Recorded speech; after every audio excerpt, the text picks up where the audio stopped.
Our last presenter hardly needs an introduction. If you've been to the last handful of PKs, you're probably familiar with the man, the legend, the reigning king of Pachacacha, who says, "I believe in reincarnation in part that I feel we keep coming back until we get it right.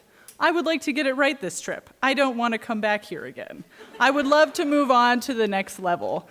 The one, the only, Michael Morgan.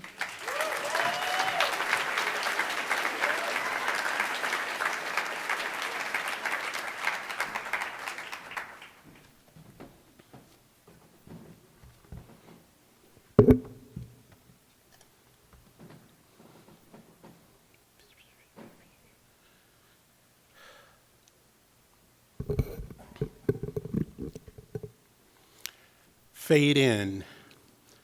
Our protagonist, police detective Stone Mason, has been summoned to the captain's office.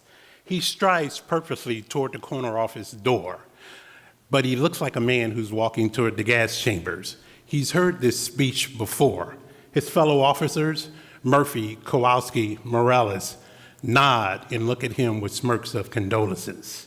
Confidently, but with trepidation in his heart, Mason grabs the doorknob.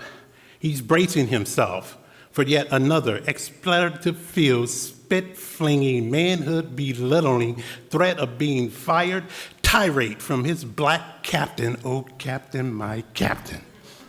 It seems that for a brief period in the 80s, after blaxploitation films and before Men in Black, there were a number of movies made in Hollywood that featured an African-American male portraying a police captain, a lieutenant, or somebody in a position of law enforcement authority. One writer wrote, "There were more black police captains in films than any major city in America." This is a picture of my father. He was a Chicago policeman. My uncle was a homicide detective. But did I want to follow in their footsteps? Hell no. Too dangerous, too much of a hard work. I wanted to portray a black police captain in a major Hollywood movie.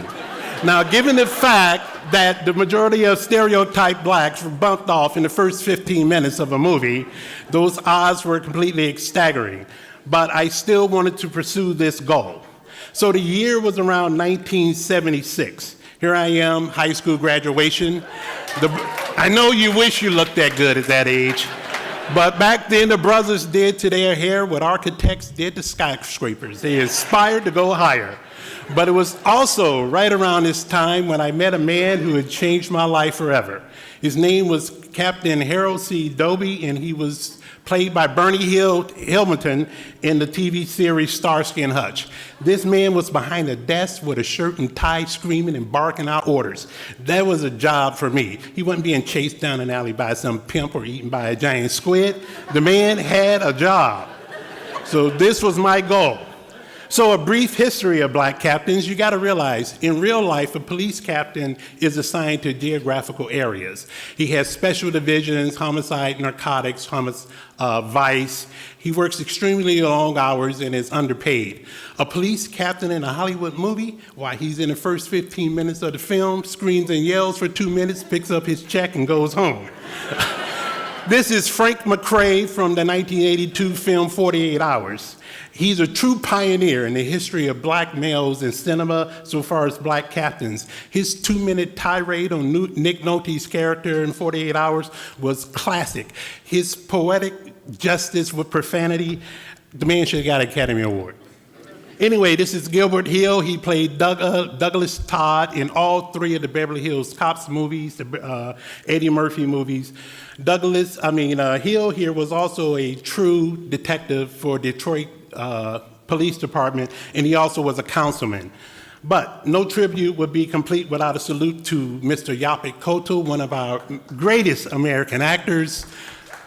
Yeah, give it up for him. He's been in over 90 movies and television shows, and his portrayal of Lieutenant Al Gerraro in Homicide: Life on the Streets was inspiration to me. So if you're going to be a black captain, here's some classic quotes that you should know. You're a hot dog. Do you know how much money you cost in the city?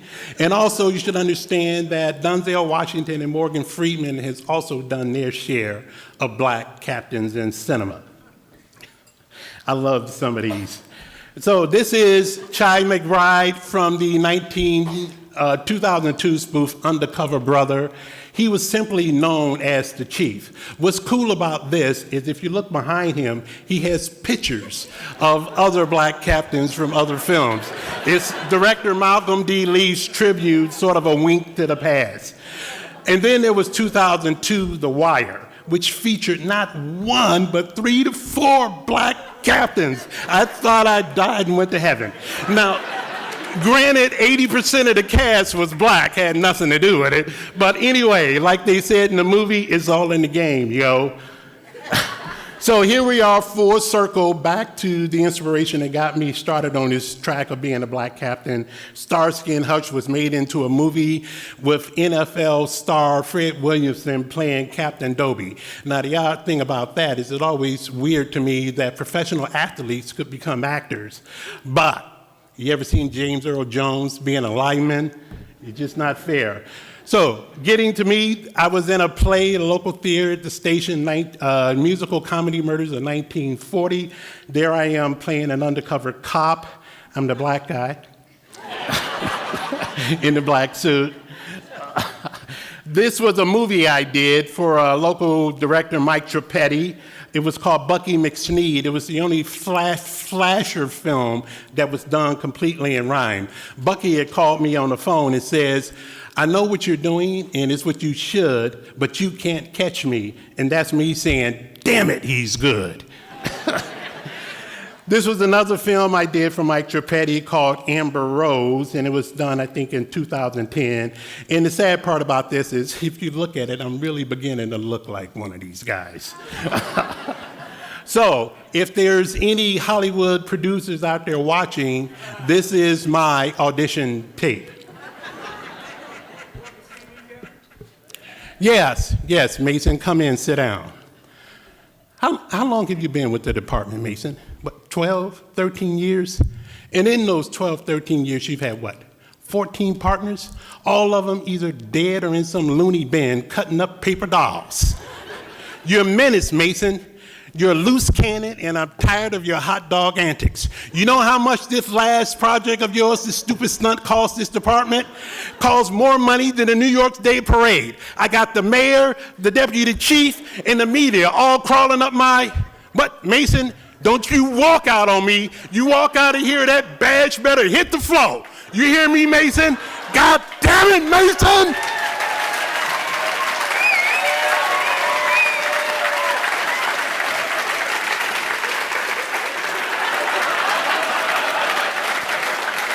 I'm getting too old for this shit.